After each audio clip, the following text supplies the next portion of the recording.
ನಮಸ್ತೆ ಸ್ನೇಹಿತರೆ, ಶಕ್ತಿ ಚಾನಲ್ಗೆ ಸ್ವಾಗತ. ಹೇಗಿದ್ದೀರಾ ನೀವೆಲ್ಲರೂ ಚೆನ್ನಾಗಿದ್ದೀರಾ ಅಂತ ನಾನು ಭಾವಿಸ್ತೀನಿ. ಇವತ್ತು ನಾನು ಮಾಡಿ ತೋರಿಸ್ತಿರೋ ರೆಸಿಪಿ ಅವರೆಕಾಳು ಹಾಕ್ಬಿಟ್ಟು ಹೆಚ್ಚು ಮಸಾಲೆ ಹಾಕ್ತೀನಿ ವೆಜ್ ಬಿರಿಯಾನಿನ ಹೇಗೆ ಮಾಡೋದು ಅಂತ ತೋರಿಸ್ಕೊಡ್ತೀನಿ. ಇದು ತುಂಬಾ ಚೆನ್ನಾಗಿರುತ್ತೆ, ಮಾಡೋದು ಕೂಡ ತುಂಬಾ ಸುಲಭ. ಇದು ಬೆಳಗಿನ ತಿಂಡಿ ಕೂಡ ಮಾಡ್ಕೋಬೋದು, ಇಲ್ಲ ಮಧ್ಯಾಹ್ನ ಊಟಕ್ಕೆ ಲಂಚ್ ಬಾಕ್ಸ್ ಕೂಡ ಮಾಡ್ಬೋದು. ತುಂಬ ರುಚಿಯಾಗಿರುತ್ತೆ. ಇವಾಗ ನಾನು ಹೇಗೆ ಮಾಡೋದು ಅಂತ ತೋರಿಸ್ಕೊಡ್ತೀನಿ. ಅದಕ್ಕೂ ಮುಂಚೆ ಯಾರು ಹೊಸದಾಗಿ ನೋಡ್ತಿದ್ದೀರಾ ಪ್ಲೀಸ್ ಸಬ್ಸ್ಕ್ರೈಬ್ ಮಾಡ್ಕೊಂಡು ನೋಡಿರಿ. ನೀವು ಸಬ್ಸ್ಕ್ರೈಬ್ ಮಾಡ್ಕೊಂಡು ನೋಡೋದ್ರಿಂದ ನಾನು ಹಾಕೋ ವಿಡಿಯೋನ ಮಿಸ್ ಮಾಡ್ದೇ ನೋಡ್ಬೋದು. ಇದು ಮೊಸರು ಬಜ್ಜಿ ಜೊತೆ ತಿಂದ್ರಂತೂ ತುಂಬಾ ಬೊಂಬಾಟಾಗಿರುತ್ತೆ. ಇವಾಗ ಹೇಗೆ ಮಾಡೋದು ಅಂತ ನಾನು ತೋರಿಸ್ತೀನಿ. ಇವಾಗ ಏನೇನು ಪದಾರ್ಥ ಬೇಕಂತ ನಾನು ಇವಾಗ ಹೇಳ್ತೀನಿ. ಮೊದಲಿಗೆ ನಾನು ಅಕ್ಕಿ ತೊಗೊಂಡಿದ್ದೀನಿ. 1 ಲೋಟ ಅಕ್ಕಿನ ತೊಗೊಂಡಿದ್ದೀನಿ. ಅದನ್ನು ಅಕ್ಕಿ ತೊಗೊಂಡು ಚೆನ್ನಾಗಿ ತೊಳೆದು ಒಂದು ಅರ್ಧ ಗಂಟೆ ನೆನೆಸಿಡ್ತೀನಿ. ಟೊಮೆಟೊ ಪ್ಯೂರಿ, ಕ್ಯಾರೆಟು, ಬೀನ್ಸು, ಗೆಡ್ಡೆಕೋಸು, ಅವರೆಕಾಳು, ಪುದೀನ ಸೊಪ್ಪು, ಕೊತ್ತಂಬರಿ ಸೊಪ್ಪು, ಈರುಳ್ಳಿ, ಹಸಿಮೆಣಸಿನ್ಕಾಯಿ ಪೇಸ್ಟು, ಶುಂಠಿ ಬೆಳ್ಳುಳ್ಳಿ ಪೇಸ್ಟು, ಚಕ್ಕೆ, ಲವಂಗ, ಏಲಕ್ಕಿ, ಪಲಾವ್ ಎಲೆ, ಗರಂ ಮಸಾಲ ಪುಡಿ ಇಷ್ಟನ್ನು ಹಾಕ್ಬಿಟ್ಟು ಇವಾಗ ನಾನು ವೆಜಿಟೇಬಲ್ ಬಿರಿಯಾನಿನ ಹೇಗೆ ಮಾಡೋದು ಅಂತ ತೋರಿಸ್ತೀನಿ. ಇವಾಗ ಒಂದು ಪಾತ್ರೆಗೆ ನಾನು ಅಕ್ಕಿನ ಒಂದು ಬಟ್ಲು ಅಕ್ಕಿನ 1-2 ಸಾರಿ ಚೆನ್ನಾಗಿ ತೊಳೆದ್ಬಿಟ್ಟು ಒಂದು ಅರ್ಧ ಗಂಟೆ ನೆನೆಸಿಡ್ತೀನಿ.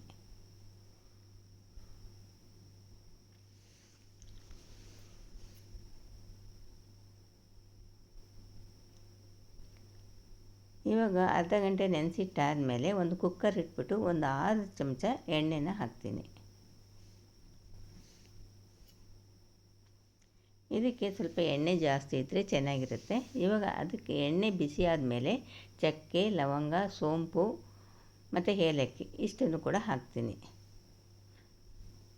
ಪಲಾವ್ ಎಲೆ ಕೂಡ ಹಾಕ್ತೀನಿ.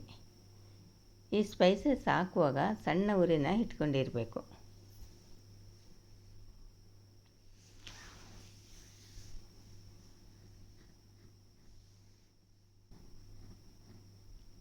ಇವಾಗ ಸಣ್ಣದಾಗಿ ಹೆಚ್ಚಿಟ್ಟಿರೋ 1 ಗೆಡ್ಡೆ ಈರುಳ್ಳಿನ ಹಾಕ್ತೀನಿ. ಮೀಡಿಯಮ್ ಉರಿ ಇಟ್ಕೊಂಡು ಈರುಳ್ಳಿ ಮೆತ್ತಗಾಗೋವರೆಗೂ ಕೂಡ ಫ್ರೈ ಮಾಡಬೇಕು. ಶುಂಠಿ ಬೆಳ್ಳುಳ್ಳಿ ಪೇಸ್ಟನ್ನ ಹಾಕ್ತೀನಿ. 1 ಚಮಚ ಶುಂಠಿ ಬೆಳ್ಳುಳ್ಳಿ ಪೇಸ್ಟು.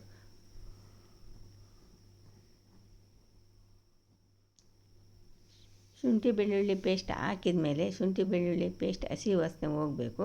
1-2 ನಿಮಿಷ ಚೆನ್ನಾಗಿ ಸಣ್ಣ ಉರಿನಲ್ಲಿ ಹುರಿಬೇಕು.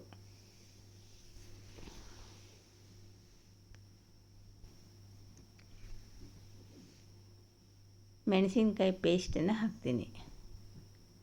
ಒಂದು 5-6 ಹಸಿಮೆಣಸಿನ್ಕಾಯಿನ ಪೇಸ್ಟ್ ಮಾಡಿದ್ದೆ, ಅದನ್ನು ಹಾಕ್ತೀನಿ.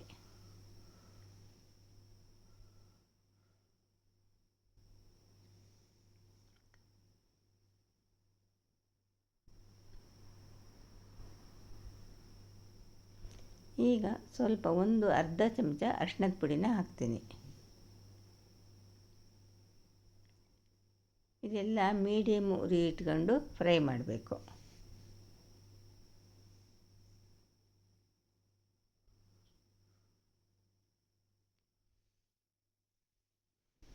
ಪುದೀನ ಸೊಪ್ಪು ಸಣ್ಣದಾಗಿ ಕಟ್ ಮಾಡಿಟ್ಟಿರೋ ಪುದೀನ ಸೊಪ್ಪನ್ನು ಹಾಕ್ತೀನಿ.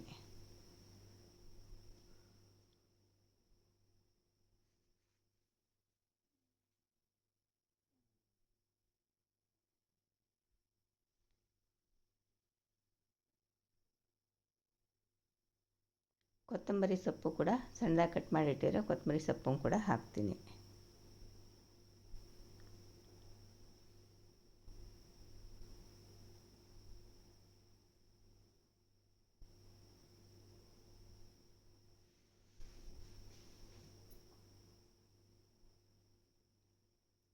ಈಗ ಅವರೆಕಾಳು, ಈ ಅವರೆಕಾಳು ಹಾಕಿ ನಾವು ಬಿರಿಯಾನಿ ಮಾಡೋದ್ರಿಂದ ಎಕ್ಸ್ಟ್ರಾ ರುಚಿ ಕೊಡುತ್ತೆ, ತುಂಬಾ ಚೆನ್ನಾಗಿರುತ್ತೆ. ಇವಾಗ ಗೆಡ್ಡೆಕೋಸು,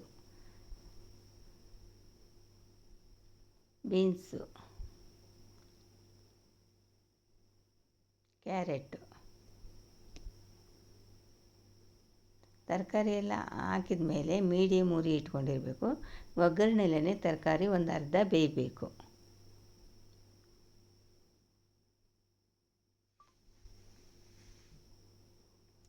ನಾವು ಟೊಮೆಟೊ ಪ್ಯೂರಿ ಮಾಡಿ ಇಟ್ಕೊಂಡಿದ್ವಲ್ಲ ಅದನ್ನು ಹಾಕ್ತಿದ್ದೀನಿ.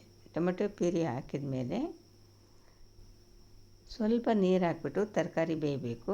ಒಂದು ಸ್ವಲ್ಪ ನೀರು ಹಾಕ್ಬಿಟ್ಟು ಬೇಯಿಸಬೇಕು.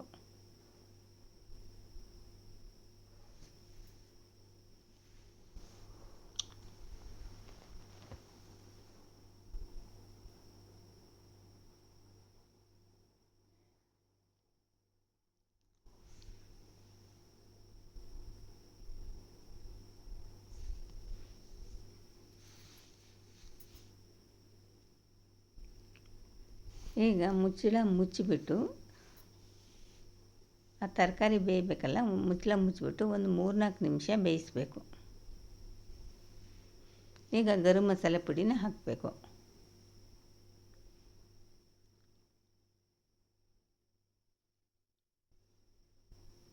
ಮಸಾಲೆ ನಾವು ಇನ್ನೇನು ಬೇರೆ ಹಾಕೋದಿಲ್ಲ, ಗರಂ ಮಸಾಲೆ ಪುಡಿ ಹಾಕಬೇಕು. ತುಂಬಾ ಚೆನ್ನಾಗಿರುತ್ತೆ ಗರಂ ಮಸಾಲೆ ಪುಡಿ ಹಾಕಿ. ಹೆಚ್ಚು ರುಬ್ಬೋ ಅಷ್ಟೇನಿಲ್ಲ, ತುಂಬಾ ರುಚಿಯಾಗಿರುತ್ತೆ ಸ್ನೇಹಿತರೆ.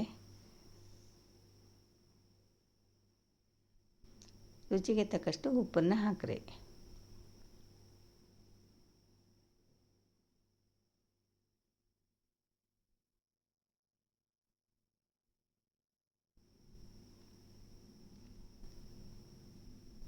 ಈಗ ನೋಡಿ ಅವರೆಕಾಳು ತರಕಾರಿ ಎಲ್ಲ ಚೆನ್ನಾಗಿ ಬಂದಿದೆ. ಗರಂ ಮಸಾಲೆ ಪುಡಿ ಹಾಕಿದೆ, ಅದು ಕೂಡ ಹಸಿ ವಾಸನೆ ಹೋಗಿದೆ. ಇವಾಗ ನಾವು ಇದರಲ್ಲಿ 1 ಬಟ್ಲು ನಾನು ಅಕ್ಕಿ ತೊಗೊಂಡಿದ್ದೆ. 2 ಲೋಟ ನೀರು ಹಾಕ್ತೀನಿ. ಒಂದು ಅಕ್ಕಿಗೆ 2 ನೀರು.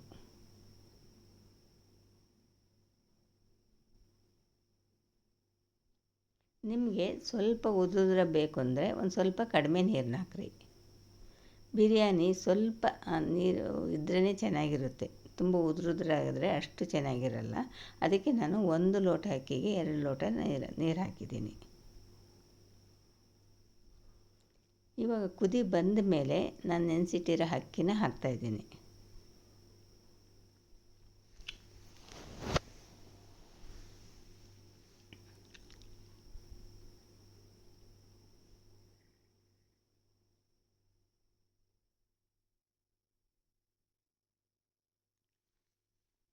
ಮುಚ್ಚಳ ಮುಚ್ಚಿಬಿಟ್ಟು ಒಂದು ಅರ್ಧ ಕುಕ್ಕರ್ ಮುಚ್ಚಳ ಮುಚ್ಚದೇ ಒಂದು ಅರ್ಧ ಅಕ್ಕಿ ಬೇಯಬೇಕು.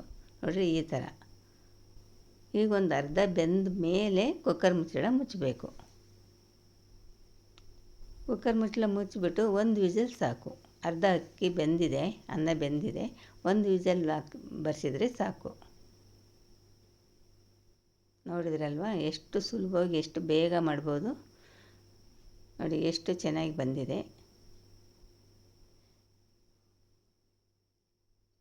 ಹೆಚ್ಚು ಮಸಾಲೆ ಯಾರು ಇಷ್ಟಪಡಲ್ಲ ಅಂಥವ್ರಂತೂ ತುಂಬ ಇಷ್ಟಪಡ್ತಾರೆ. ತುಂಬಾ ಚೆನ್ನಾಗಿರುತ್ತೆ ಮಾಡೋದಂತೂ. ಎಷ್ಟು ಸುಲಭ ನೋಡಿದ್ರಲ್ವ, ಬೇಗ ಕೂಡ ಆಗುತ್ತೆ. ಖಂಡಿತ ನಿಮ್ಮನೇಲಿ ನೀವು ಒಂದ್ಸರಿ ಟ್ರೈ ಮಾಡಿ ಅನಿಸಿಕೆ ಅಭಿಪ್ರಾಯಗಳನ್ನ ಕಾಮೆಂಟ್ನಲ್ಲಿ ತಿಳಿಸ್ರಿ. ಈ ವಿಡಿಯೋ ನಿಮಗೆ ಇಷ್ಟ ಆದರೆ ಒಂದು ಲೈಕ್ ಕೊಡಿ, ಶೇರ್ ಮಾಡಿ. ಪ್ಲೀಸ್ ನನ್ನ ಚಾನಲ್ಗೆ ಸಬ್ಸ್ಕ್ರೈಬ್ ಮಾಡಿರಿ.